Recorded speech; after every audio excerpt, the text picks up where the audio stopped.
xuống xé xuống đi. Đó.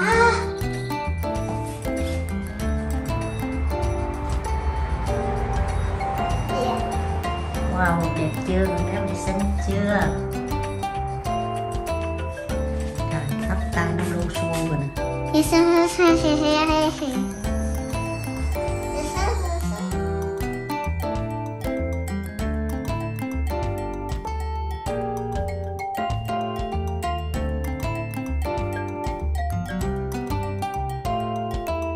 em quay cho. Em đang quay đó.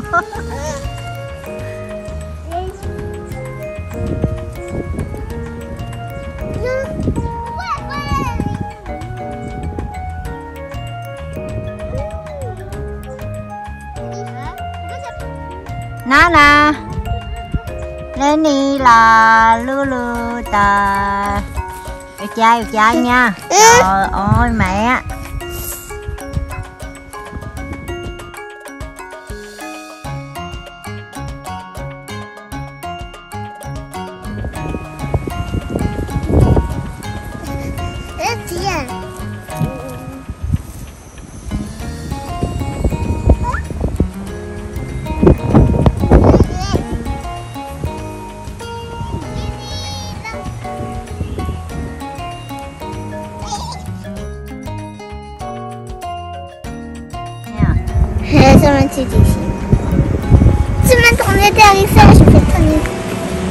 Ma je veux pas aller sur le terrain, la vie.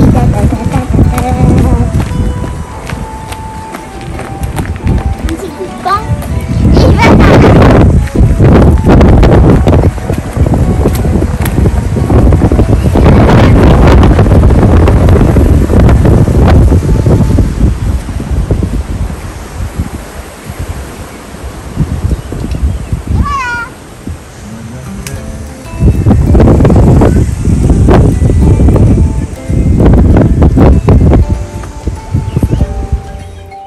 Xin chào tất cả các anh chị và các bạn. Hôm nay mình sẽ giới thiệu món bánh khốp, tức là bánh kẹp của Việt Nam mình.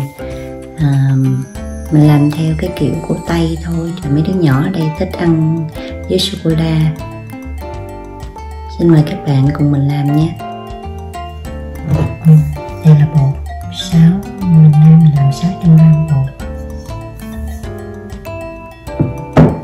Mì 600 g bột mì, 2 bịch vani và bột nở 11 g và 60 g bơ.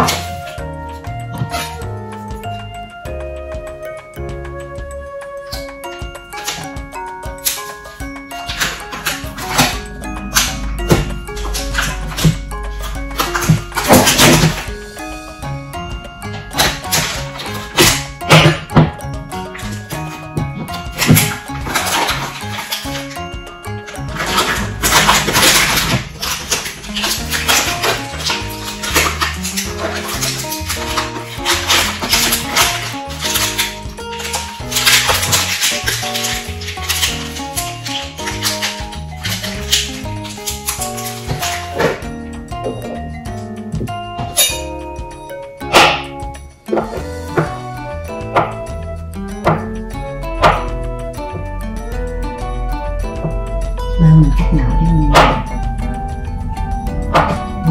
mình sẽ bao cô quay lượt nó sống, mình làm cho nó tan chảy.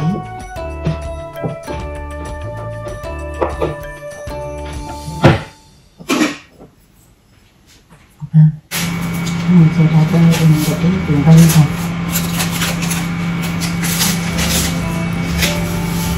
Đây là đường vân.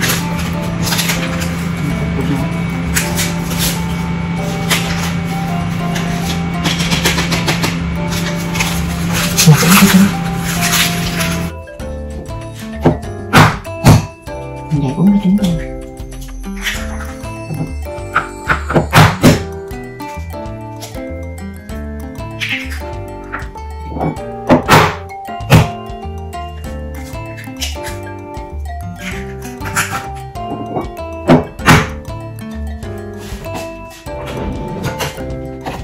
sữa này vào.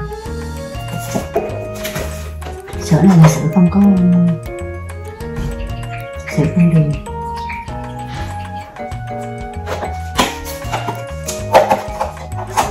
Sữa không đường có mùi vitamin, nhà này không thích uống quá.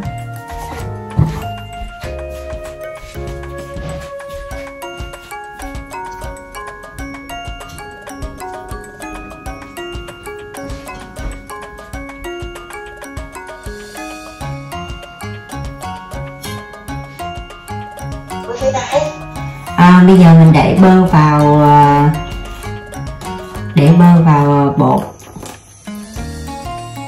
và sau đó là mình nấu thôi, mình nướng bánh, nó có cái khuôn là mình quậy đều lên.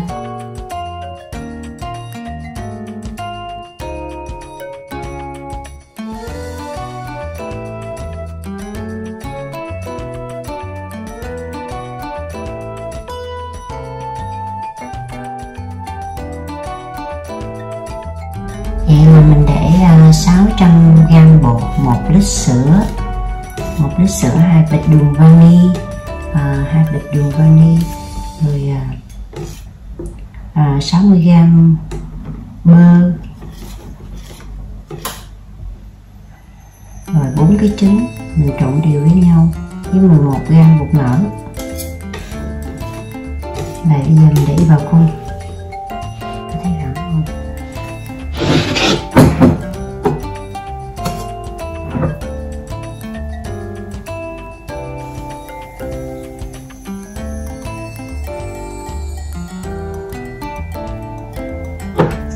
Khép lại.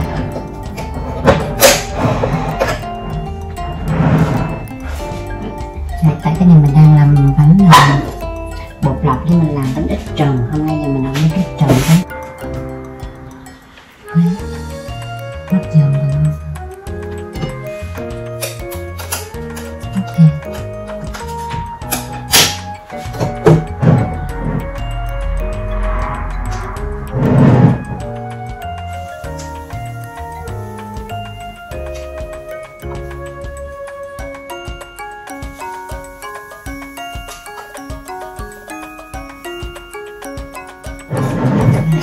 Mình để đây.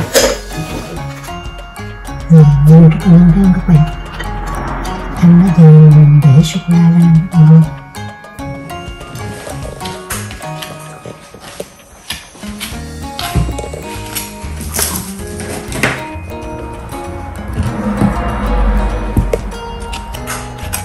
Ăn trái chị nhiều quá, nó bị đóng cục ở dưới.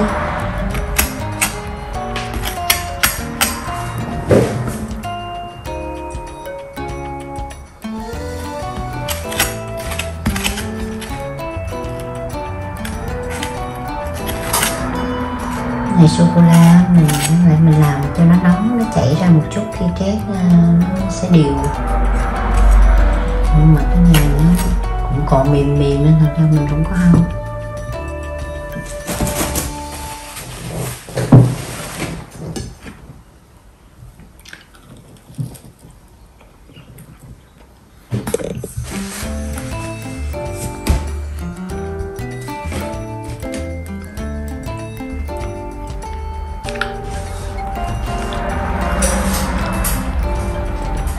Ngon không trái?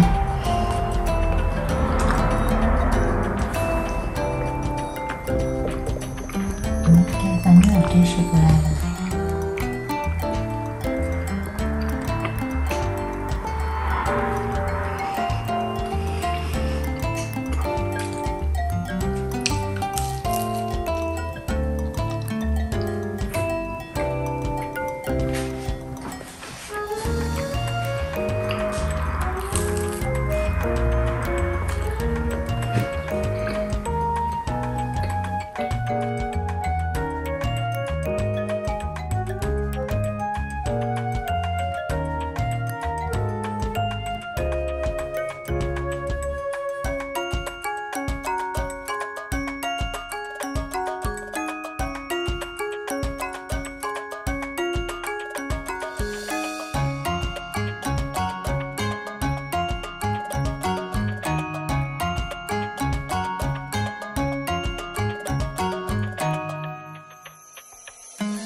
Rồi em để anh sẽ nấu như là nấu món mì.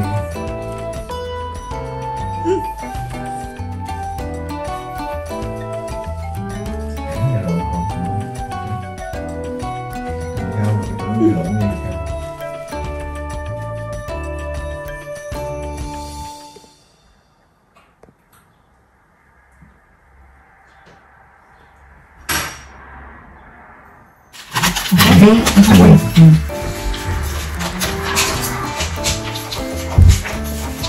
Được chiếc miệng phúc.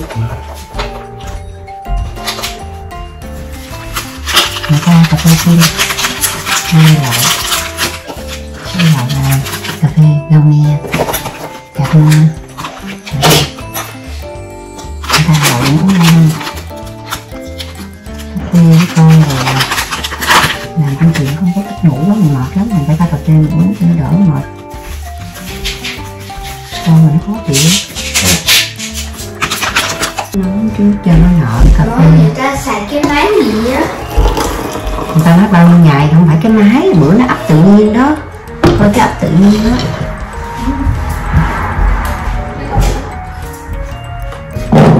Đây mình để lên cái bọc phục nhìn đây cho dễ thấy.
Xong ly cà phê sữa đá phải uống rồi